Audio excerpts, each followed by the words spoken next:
काली देवी। पंडित जी, आपका उपकार नहीं भूल पाऊंगा। जाओ, ले जाओ। धन्यवाद स्वामी। चलो चलो। अम्बे, काली भगवती देवी।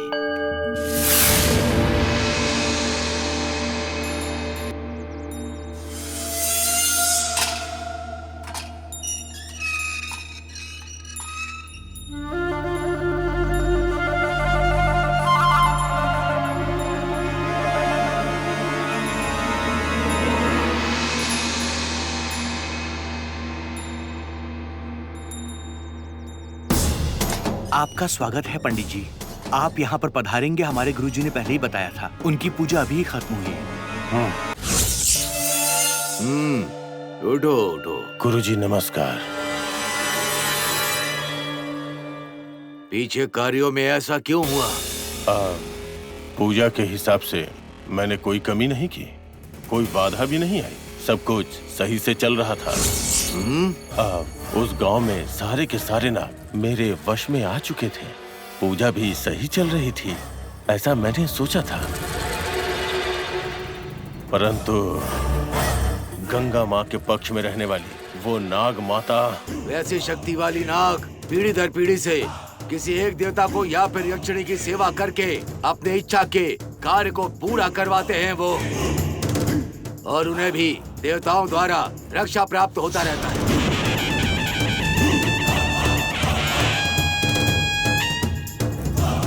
तो फिर हम उस नाग देवता को कभी अपने वश में नहीं कर पाएंगे क्या?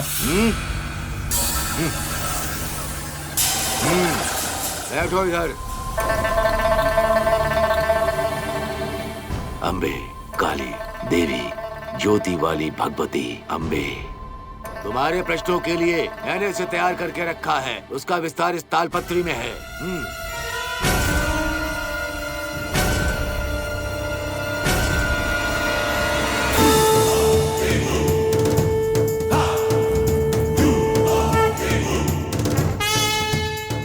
ये 400 वर्षों के पहले का लिखा हुआ है। पता नहीं कितनी पीढ़ी दर पीढ़ी से गुरु शिष्यों द्वारा देखा गया है। हर एक के हाथों में बदल बदल कर आया हुआ। अर्जुन के धनुष के जैसा अब ये तुम्हारे हाथों में आ गया है।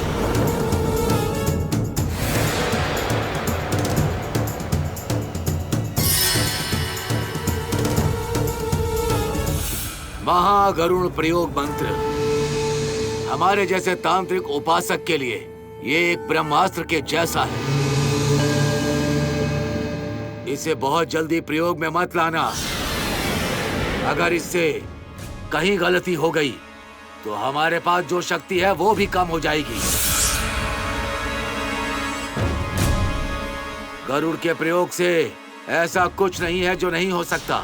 किसी को विष चढ़ गया हो तो सूर्यास्त होने से पहले हम उसे जीवित कर सकते हैं। अनुष्ठान के हिसाब से इसे अच्छे से पढ़ के अपने में समाहित कर लो। पक्षियों का राजा गरुड़ अब तुम्हारे वश में होगा।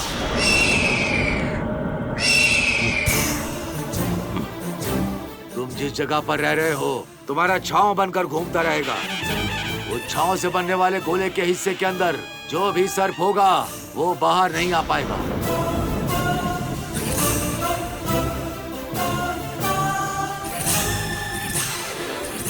सर्प के राजा वाली जगह पर इसके मंत्रों द्वारा बंधन कर दिया तो वो कभी भी बाहर नहीं आ पाएगा। फिर तुम अपने कार्य को सिद्ध कर सकते हो। नहीं गुरुजी, उस सर्प को मैं बंधन में नहीं रखना चाहता हूँ। उसने मेरे शिष्य को मारा है। मुझे जो क्षति पहुंचाई है उसका बदला लेना है मुझे। अपने तांत्रिक शक्तियों से उस सर्प को जला के भस्म करना है मुझे। उसके बाद ही मेरा क्रोध शांत होगा। केशव, क्रोध मनुष्य का पहला शत्रु होता है। तुम्हारे सामने शक्ति वाले लोग तुम्हारे गुस्से को तुम्हारी तरफ मोड़ देंगे। एक तंत्र मंत्र करने वाला इंसान, उसे इस बात की जानकारी नहीं होनी चाहिए। उसे किसी भी हालत में देखना नहीं चाहिए। तुम्हारा उद्देश्य सिर्फ उस सर्प को मारना ही नहीं, पूरे गांव को श्राप से मुक्ति दिलवानी है। तुम्हें वहां भेजने का कारण है सप्त माताओं की मूर्तियों को अपने हाथों में ले सको। वो सारी मूर्तियां कोई सामान्य मूर्तियां नहीं हैं। सातों सात तरह की हैं जो अंजना पत्थर से बनी हैं। उन सारी मूर्तियों की खूबी है कि वो पानी में तैर सकती हैं। उन सातों मूर्तियों को अगर एक साथ देख लो तो उनकी शक्ति हमारी बुद्धि को बढ़ा सकती है, हमारे परिवार के मूलधार को और तेज गति दे सकती हैं। अद्भुत शक्तियां हैं उनमें। और उन सातों माताओं की मूर्तियों को अपने अधीन कर लेना है। तुम्हें पता है कांदलूर नंबोदरी खानदान का एक बड़ा नाम हो जाएगा। अष्ट सिद्धि योग प्राप्त करके वो सारे तुम्हारे वश में हो जाएंगे। जी, अगर ऐसी कोई मूर्ति है तो उसे मुझे ढूंढना चाहिए ना। इस प्रश्न पत्री को देखने के बाद वो सप्त माताओं की मूर्तियों को बहुत ही जोर शोर से ढूंढने वाली एक स्त्री के बारे में बताया है। स्त्री क्या?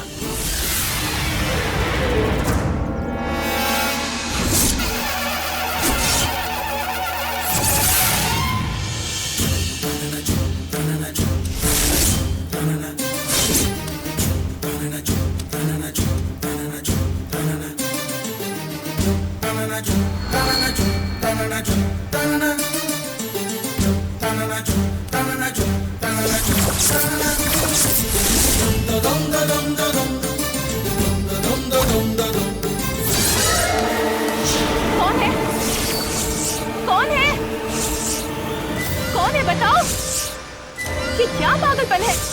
छोड़ो मुझे।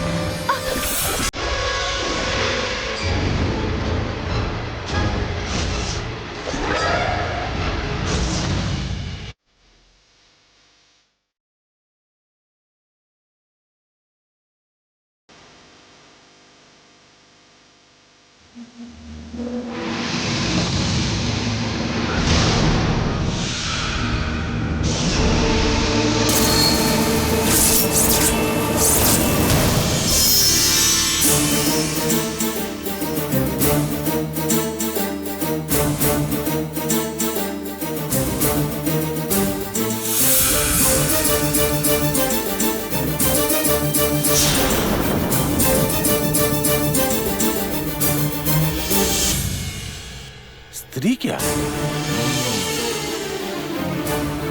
वो कोई सामान्य स्त्री नहीं है। उन सप्त माताओं को ढूंढने निकली है वो। उसके ज्ञान और कार्य को देखना होगा। उसका नक्षत्र भी देखना होगा। हम तंत्र मंत्र की विद्या को सालों साल पढ़ते चले आ रहे, परंतु उसने जन्म लेते ही उसे जन्म से सिद्धि मिली हुई है। उस स्त्री की राशि और उसका भविष्य वैसा ही है। उसकी राशि उच्च कोटि की है। उसके अंदर शक्ति है।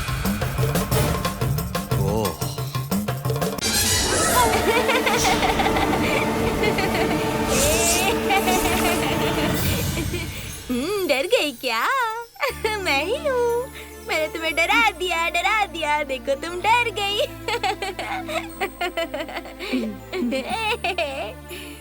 क्या कृष्णवेणी, ऐसे कोई खेलता है क्या? तुमने कहा था शादी के लिए मेहंदी लगवाओगी मुझे। हमेशा बेवकूफ बनाती हो। मुझे बेवकूफ मत बनाओ। मुझे अभी की अभी मेहंदी लगवानी है। मुझे जल्दी से मेहंदी लगा दो ना मुझे मेहंदी। हाँ ठीक है, लगाऊंगी। मेहंदी लगा दो ना। पर अभी तुम घर जाओ। बिल्कुल नहीं। कल मुझे मेरा दूल्हा देखने के लिए आ रहा है। मेहंदी आज लगाओ, अभी के अभी। मुझे मेहंदी लगा दो ना। मुझे मेहंदी लगवानी है। अभी लगा दो ना। कहाँ है मेहंदी? तुम लेकर भी नहीं आई। लगा दो ना मेहंदी। मेरी बात तो लगा। रंगना मासूम है, इसे ऐसे मत भगाइए। इससे गुस्से से नहीं, प्यार से पेश आइए। अगर इसके साथ बुरा बर्ताव किया तो वैसा ही बर्ताव ये हमारे साथ भी करेगी। अगर इससे अच्छे से पेश आएंगे तो ये शांत हो जाएगी।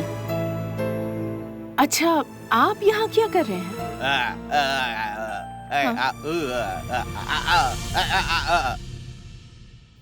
ठीक है, मैं पूजा करके अभी आती हूँ।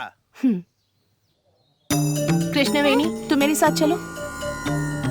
चलो पूजा करते हैं। चलो भगवान के पैर पड़ते हैं। ऐसे हाथ जोड़ो।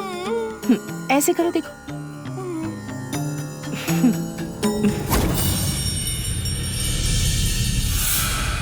कनिकापुर कोई साधारण जगह नहीं है। सप्त माता भी वहीं पर वास करना चाहती थी। अगर सही कहें तो वो भूमि पवित्र हो चुकी है। अगर तुम मेहनत करोगे तो तुम्हारा कार्य सिद्ध होगा। जैसा आप कहें गुरुजी।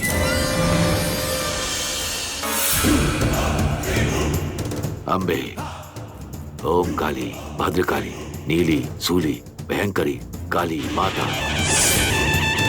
ओम ह्रीं क्लीं चामुंडाय विच्चे। इसे लेकर भैरवी गायत्री मंत्र का जाप करना होगा। इस नींबू को लेकर कल सूर्य उगने से पहले तुम्हें समुद्र के बीच में जाकर गायत्री मंत्र का जाप करना होगा। जाप के बाद पूर्व दिशा की ओर जाना होगा। वहाँ तुम्हें एक भैंस दिखेगी। वो भैंस तुम्हें एक दूध से मिलवाएगी। उस भैंस के पीछे जाओगे तो तुम्हें पुराना घर मिलेगा। वहाँ तुम्हें एक दूध मिलेगा जो तुम्हें पोटली देगा। उसे तुम यहाँ लेकर आना। उसके बाद आगे का कार्य मैं बताऊंगा तुम्हें। आशीर्वाद दीजिए गुरुजी।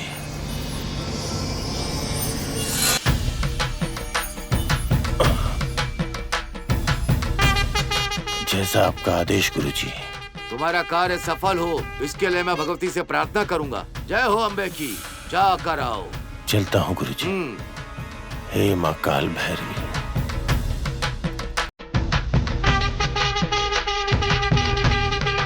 अम्बे,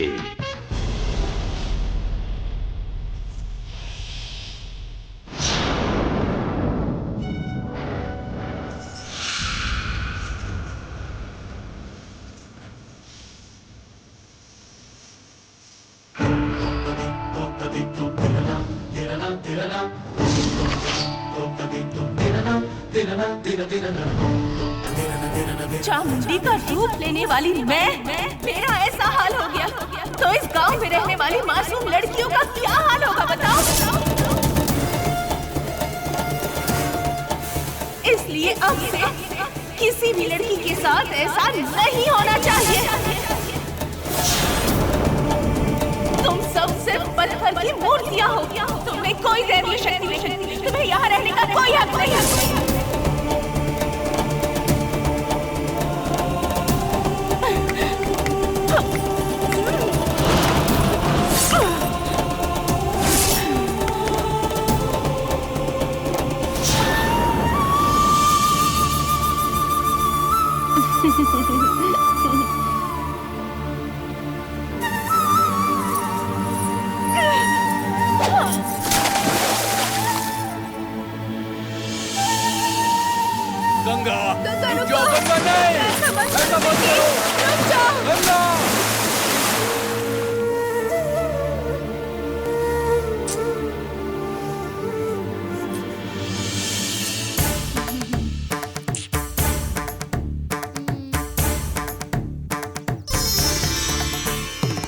हे माताओं,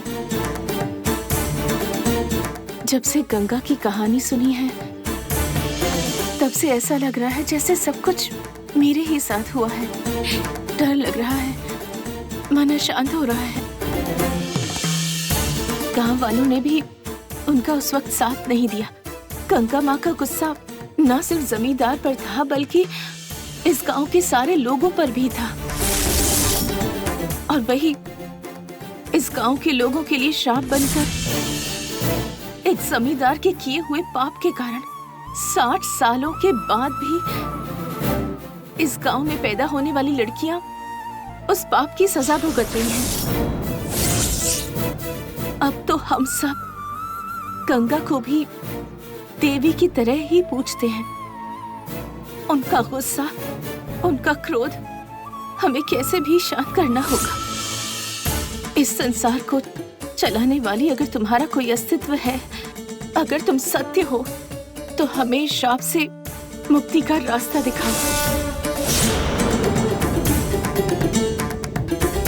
मुझे शक्ति दो कि मैं सप्त माताओं को ढूंढकर उनकी मूर्तियां लाकर इस मंदिर में प्रतिष्ठान करके उन्हें यहाँ स्थापित करके पूजा कर सकूं।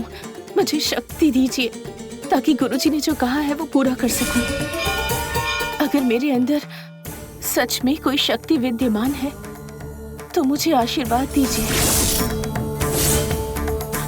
माता,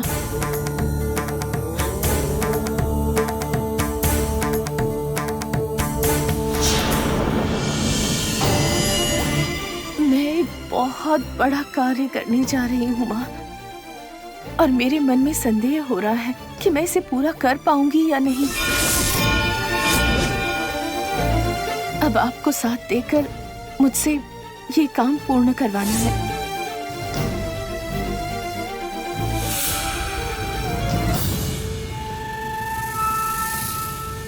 तुम्हारी प्रार्थना अवश्य स्वीकार होगी बेटी। नमस्ते स्वामी जी। सदा खुश रहो बेटी। देखो बेटी, अगर माँ का आशीर्वाद तुम पर बना रहेगा तो ही तुम अपने इस कार्य को पूर्ण कर पाओगी बेटी। स्वामी जी, मठाधिपति के गुरुजी ने ऐसा मुझसे कहा है। मेरे साथ रहने वालों को भी मुझ पर पूरा भरोसा है। 60 साल पहले नदी में बहाई हुई मूर्तियों को अभी ढूंढकर निकालना, सच कहूँ तो ये मुझे नामुमकिन सा लगता है। उन्हें आखिर ढूंढे तो कहाँ ढूंढे? बिना किसी जानकारी के ये कार्य कैसे संपन्न होगा? क्या मैं इसे पूरा कर पाऊंगी गुरुजी? तुम फिक्र मत करो बेटी, माता तुम्हें खुद रास्ता दिखाएंगी। माँ तुम्हें माध्यम बना के अच्छा कार्य करवाना चाहती हैं, इसीलिए तुम्हें जरा भी चिंता करने की कोई आवश्यकता नहीं है बेटी। इतिहास में कई बार बेटी पहले भी मंदिर की मूर्तियां चोरी हो चुकी हैं। सदियों पहले ऐसा युद्ध में अक्सर हुआ करता था। युद्ध में जो राज्य हार जाता था, उन राज्यों के मंदिर की मूर्तियां अक्सर युद्ध के बाद गायब हो जाती थी बेटी। और बाद में उन मूर्तियों को ढूंढकर पुनः स्थापित करने की कोशिश तो हमेशा की जाती है। कई राजाओं ने मूर्तियों की पुनर्स्थापना भी करवाई है। आम मानव ऐसा सोचता है कि मूर्तियों के गुम जाने से अनर्थ हो जाएगा, परंतु एक बात याद रखो, ये ईश्वर का रचाया हुआ खेल है। मैं तुम्हें बताता हूँ, श्रीलंका में भगवान पेरुमल की मूर्ति जो है ना, वो एक बार गुम हो गई थी। 14 वर्षों तक उसे भारत में ढूंढा गया और आखिरकार वो मूर्ति जाकर कश्मीर में मिली थी, और फिर किसी कारणवश 48 वर्षों तक वो गुम हो गई थी, और अंततः एक धोबन ने उसे ढूंढकर पुनर्स्थापित भी किया था बेटी। गंगा माँ ने सभी मूर्तियों को उखाड़कर नदी में बहाया है, तो इसके पीछे सप्तमाता की जरूर कोई इच्छा होगी, तभी ऐसा हुआ, वरना ऐसा नहीं होता। वो मूर्तियां वापस से यहाँ पर प्रतिष्ठित होंगी, ऐसा मेरा विश्वास है। भले ही सप्तमाताएं इस वक्त कहीं छुपी हुई हों, पर एक दिन वो स्वयं ही तुम्हारे सामने प्रकट हो जाएंगी, और तुम ही उन सप्तमाताओं को फिर से यहाँ पर प्रतिष्ठित करोगी, ऐसा मेरा विश्वास है बेटी। तुम बस स्वयं पर भरोसा रखो बेटी। स्वामी जी, आपकी बातों से मेरा आत्मविश्वास बढ़ गया है। मुझे लगता है कि मैं ये कार्य कर सकती हूँ।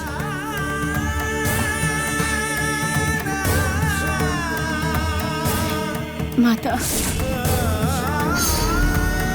कृष्णवेणी, रंगन्ना, ये सब गंगा माँ के शाप के कारण ही इस हाल में है।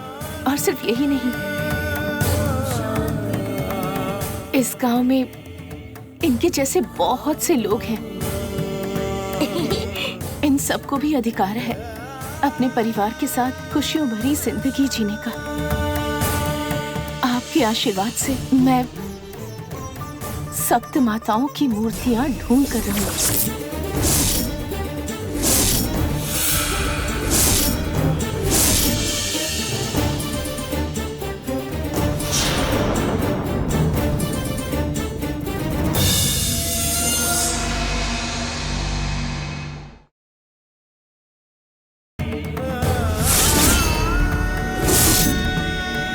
माता, कृष्णवेणी, रंगन्ना, ये सब गंगा माँ के शाप के कारण ही इस हाल में है। और सिर्फ यही नहीं, इस गांव में इनके जैसे बहुत से लोग हैं। इन सबको भी अधिकार है अपने परिवार के साथ खुशियों भरी जिंदगी जीने का। आपके आशीर्वाद से मैं सप्त माताओं की मूर्तियां ढूंढ कर रहूंगी और इस मंदिर में विधि विधान से प्रतिष्ठित करूंगी। गांव को श्राप से मुक्ति दिलाने के लिए मेरी जान जाने तक मैं संघर्ष करती रहूंगी। जरूरत पड़ी तो अपनी जान तक दे दूंगी। ये काम करने के लिए मुझे आपका साथ चाहिए।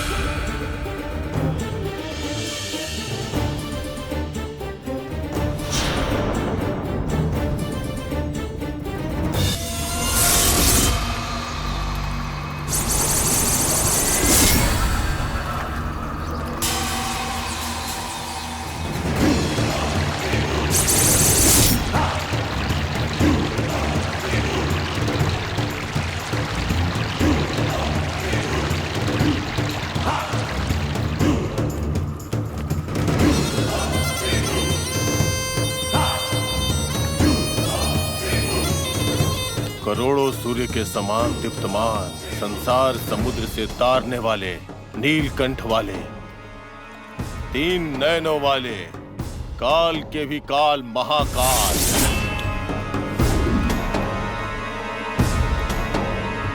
कमल के समान नेत्रों वाले, त्रिशूल धारण करने वाले,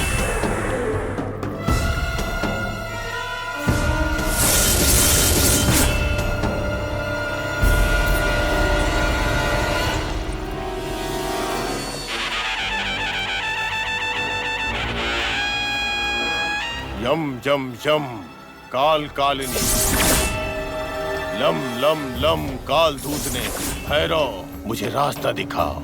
यम यम यम काल कालने, लम लम लम काल दूतने, भैरव मुझे रास्ता दिखाओ। यम यम यम काल कालने, लम लम लम काल दूतने, भैरव मुझे रास्ता दिखाओ। लम लम लम काल दूतने, भैरव मुझे रास्ता दिखाओ।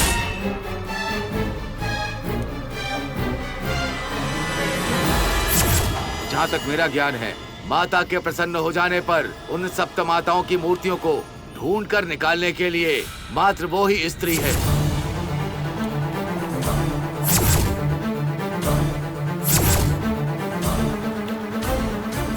तुम उसके साथ जाओगे तो तुम्हें एक पुराना घर मिलेगा, वहाँ तुम्हें एक दूध भी मिलेगा।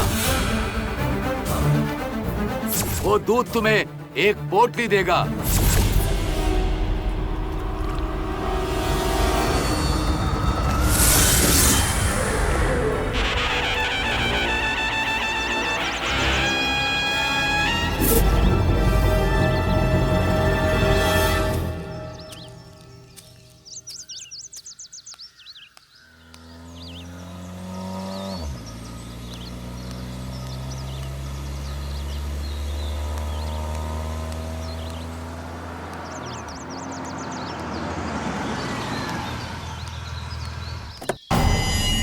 सौम्या, सौम्या,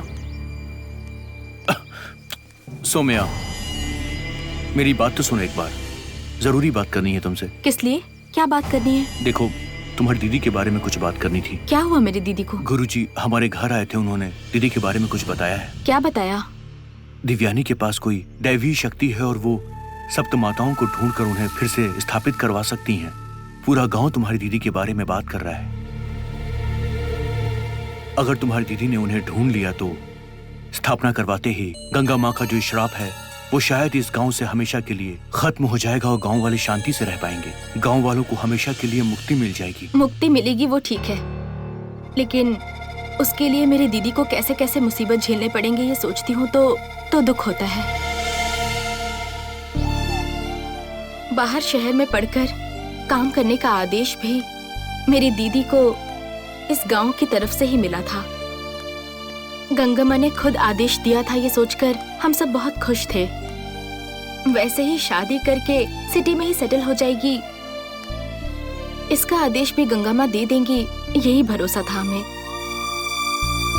लेकिन उसे वहां रुकने नहीं दिया। फिर से हमारे गांव में बुलाकर मूर्ति को ढूंढने की जिम्मेदारी सौंपी गई है। एक तरफ दीदी के हाथों से अच्छा कार्य होगा ये सोचकर बहुत खुशी होती है, मगर मूर्तियां ढूंढने में ही उसकी पूरी जिंदगी निकल जाएगी ये सोचकर डर लगता है। तुम्हारे जमींदार खानदान की गलतियों की वजह से ही इतने सालों से गांव वाले इतने कष्ट झेल रहे हैं। पेड़ जब बड़ा हो जाता है तो उसके फूल हवा में बिखर जाते हैं, हमारे गांव की लड़कियों की जिंदगी जैसा। मेरी दीदी अपने लाइफ के बारे में फिक्र नहीं करती, अपने गांव के लिए वो अपनी जान देने तक के लिए तैयार है, क्योंकि लड़कियों के मन को एक लड़की ही समझ सकती है। छोटी थी तो कोई तकलीफ नहीं थी, लेकिन जब बड़ी हो गई तब धीरे धीरे पता चला कि इन सब का कारण तुम्हारा ही परिवार है। तुम सही कह रही हो। हमारे जमींदार वंश के लिए ये बहुत बड़ा श्राप है। कितना भी प्रायश्चित करें, हर प्रायश्चित कम पड़ेगा। अपने शक्ति के बल में आकर घमंड से चूर होकर मेरे दादा ने बहुत बड़ी गलती की। उसकी सजा पूरे गांव को मिली। न जाने कितनी लड़कियां उस श्राप की वजह से आज तक परेशान हैं। उन लड़कियों के आंसू से हमारा परिवार जल रहा है। हमारा पूरा परिवार अंदर ही अंदर रो रहा है। पता नहीं कब ये सब खत्म हो पाएगा। मैं चाहता हूं कि इस गांव का भला हो जाए, और कुछ नहीं चाहता। हमारे परिवार ने बहुत कोशिश की, सभी पंडितों तांत्रिकों को बुलाकर देख लिया, मगर कोई फायदा नहीं हुआ। सौम्या, सच कहूं तो दिन ब दिन ये कष्ट बढ़ता ही जा रहा है, और इन सब में हमारे परिवार की ही गलती है। सौम्या, चाचा, जो पाप उन्होंने किया है उसमें आपकी क्या गलती है? आपके ऊपर मुझे कोई गुस्सा नहीं है। हमारे गांव की हालत ही ऐसी है, आप बुरा मत मानिएगा। सच कहूं तो ये सुनकर मुझे अच्छा लगा। तुम ऐसा सोचती हुई खुशी की बात है। पीठाधिपति के आदेश से शायद इस गांव को हमेशा के लिए मुक्ति मिल सकती है। गांव में जितनी परेशानी आनी थी आ चुकी है। अब शायद खुशी के दिन आएंगे, ऐसा मेरा विश्वास है। दिव्यानी दीदी के लिए मैं जो भी कर सकूं वो करने के लिए मैं हमेशा तैयार हूं। सौम्या, ये बात तो आप दीदी से भी कह सकते थे। पर मेरे मन ने कहा ये बातें मैं तुमसे कहूं।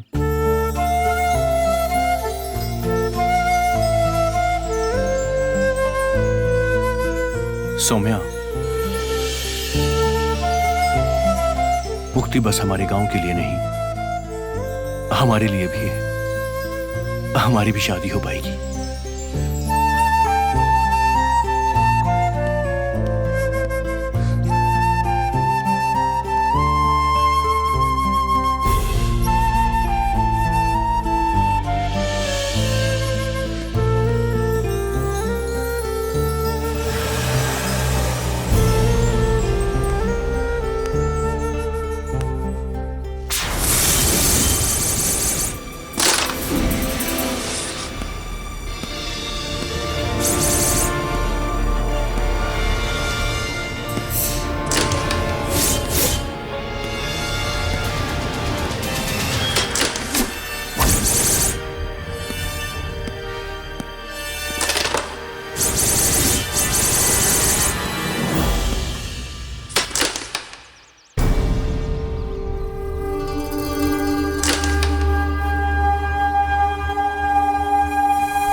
क्या हुआ कंचन? एक ही शॉट में तुम तो रानी को जीत जाती थी, तो अभी इतना खामोश क्यों? क्या हुआ? तुम तो कभी ऐसी नहीं थी। सुबह से किसी से झगड़ा नहीं किया क्या? चाहो तो मुझसे कर लो, या फिर माँ ने कुछ तुम्हें बोल दिया है? कितनी देर तक माँ का सिर खाती रहूं? बहुत बोर हो गई, कुछ समझ नहीं रहा। क्या कहा? तुम बोर हो रही हो? कंचन, तुम तो कभी बोर नहीं होती हो। समथिंग रॉन्ग, कुछ तो हुआ है। किससे नाराज हो मुझे बताओ, बताओ ना मुझे। देखो, तुम मुझसे सारी बातें कह सकती हो। जमींदार खानदान का ये आदमी तुम्हारे साथ है। सिर्फ नाम के लिए जमींदार का खानदान है। फ्यूचर के बारे में सोचकर ही डर लगता है। क्या हुआ? किस बात की चिंता है तुम्हें? फ्यूचर के बारे में सोच रही हो क्या तुम? सिर्फ पैसा होना ही काफी है क्या भैया? हमारे खानदान में जन्म लेने वाली कौन सी लड़की आज खुश है? हमारी दोनों मौसियां शादी होने के बाद पति को खोकर घुट घुट कर जिंदगी जी रही हैं। ये भी कोई जिंदगी है? इस घर में जन्म लेना ही पाप है। इस वजह से कल मेरा भी यही हाल होगा।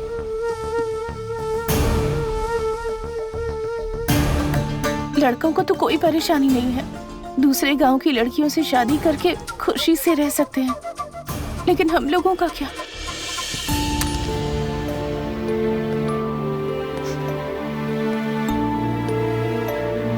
तुम्हारी फिक्र को मैं समझ सकता हूँ, मैं तुम्हारे साथ हूँ। यहाँ देखो, रोने की जरूरत नहीं है, मैं हमेशा तुम्हारे साथ रहूंगा। मैं पापा से बात करूंगा, तुम अपनी जिंदगी अच्छे से जियो इसकी पूरी कोशिश करूंगा।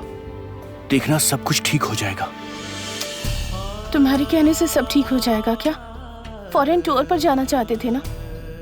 तुम तो अपनी इच्छा भी पूरी नहीं कर पाए। भैया, सिर्फ अपने ही बारे में फिक्र नहीं कर रही हूँ। हमारे इस गांव में मेरे जैसी कितनी सारी लड़कियां हैं। कभी भी किसी की शादी नहीं होगी। हमसे शादी करने के लिए कोई दूल्हा भी नहीं आएगा। पर हम कर भी क्या सकते हैं? हमारे गांव की किस्मत ही जो ऐसी है।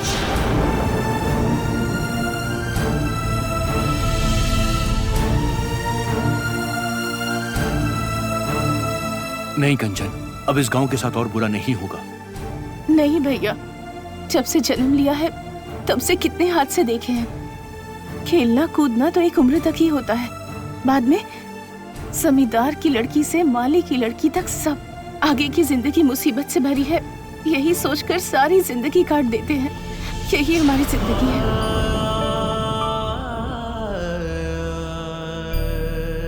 छोटे बच्चे हैं तब तक कुछ पता नहीं चलता, पर एक उम्र होने के बाद फ्यूचर के बारे में सोचे तो डर लगता है।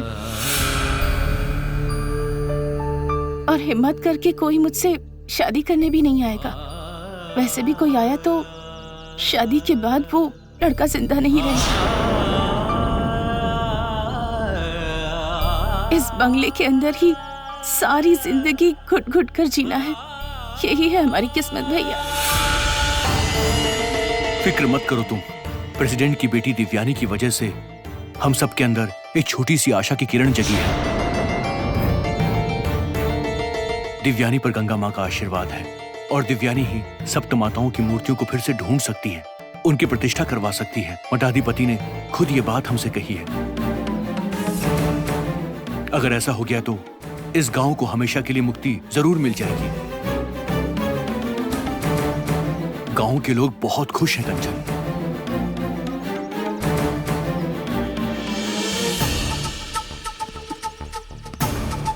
और इस कोशिश में हमसे जो बन सके हमें दिव्यानी के लिए जरूर करना चाहिए। मैंने सौम्या को भी ऐसा ही कहा है। दिव्यानी इस पूरे गांव की भलाई के लिए लड़ रही है, हमें उसका साथ देना ही चाहिए। अगर एक बार मूर्तियों की स्थापना हो जाएगी तो गांव में खुशहाली लौट आएगी। हमारे पास एक अच्छा मौका है। तुम फिक्र मत करो, सब ठीक हो जाएगा। कम ऑन, चीयर अप, चलो।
मैं कंदलूर खानदान का केशव नंबोदरी महाशास्त्री के अनुग्रह से आपका आशीर्वाद प्राप्त करने यहाँ आया हूँ।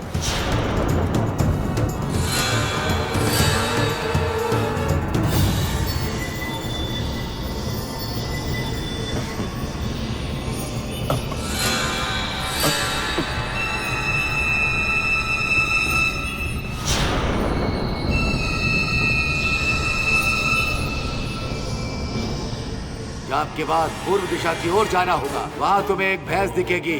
वो भैंस तुम्हें एक दूत से मिलवाएगी। उस भैंस के पीछे जाओगे तो तुम्हें पुराना घर मिलेगा। वहाँ तुम्हें एक दूत मिलेगा जो तुम्हें पोटली देगा।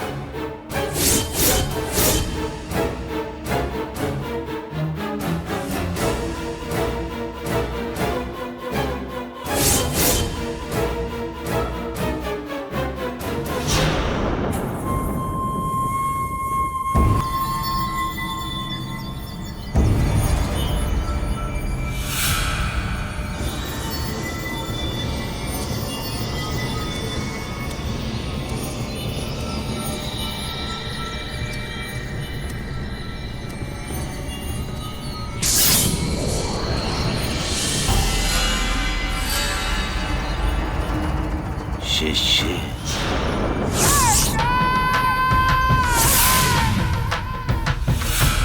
यहाँ हो शिष्य।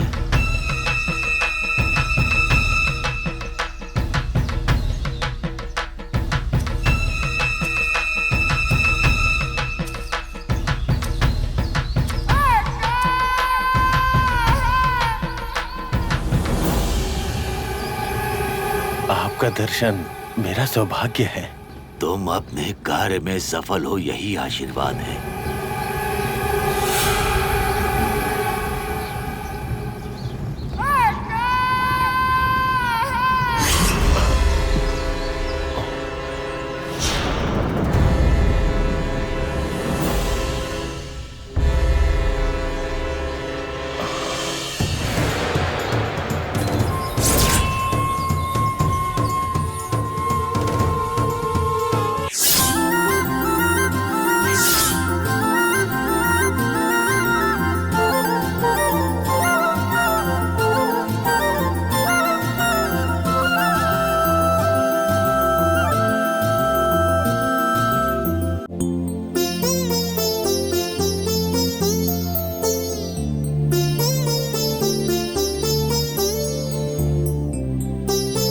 दीदी, हाँ?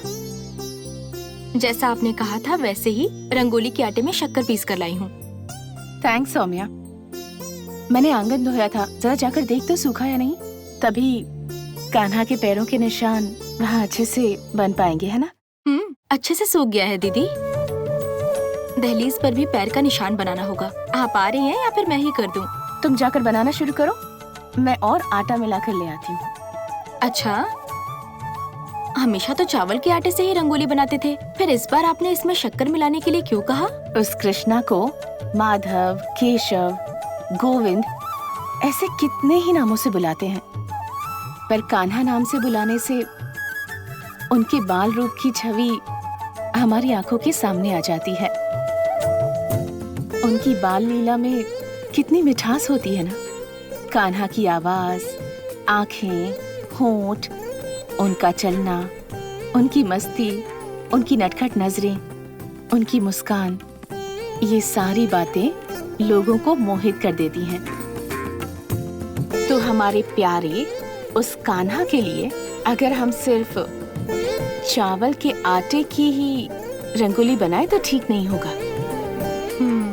उसमें थोड़ी मिठास भी होनी चाहिए ना। यही सोचकर मैंने कहा, चावल के आटे की रंगोली क्यों, ताकि चींटियां उसे आकर खाए ना। तो अगर उसमें मिठास मिला दी जाए तो क्या पता दीदी, ये सब आप ही सोच सकती हैं बस।